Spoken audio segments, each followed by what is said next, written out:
Plays the 1-2, gets it back, and Mo Salah scores for Egypt.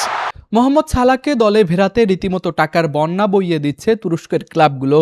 শেষ মুহূর্তে দৌড়ে এগিয়ে গিয়ে মিশরীয় এই সুপারস্টারের জন্য অবিশ্বাস্য এক প্রস্তাব দিয়েছে ট্রাবজনস্পর। তুর্কি গণমাধ্যমের খবর অনুযায়ী 2 বছরের চুক্তিতে সালাহকে প্রতি মৌসুমে 1,70,00,000 ইউরো বেতন দিতে রাজি এই ক্লাবটি। শুধু তাই নয়, জার্সি বিক্রির আয়ের একটি অংশ দেওয়ার বিষয়ে আলোচনা চলছে। এর আগে সালাহর সঙ্গে ব্যক্তিগত সমঝোতায় পৌঁছানোর দাবি করেছিল বেসিকতাস। তবে ট্রাবজনস্পর বড় অঙ্কের প্রস্তাবে এখন তারাই এগিয়ে রয়েছে বলে জানা গিয়েছে। লিভারপুলের সঙ্গে দীর্ঘ 9 বছরের সম্পর্কের শেষ করে বর্তমানে ফ্রি এজেন্ট সালাহ।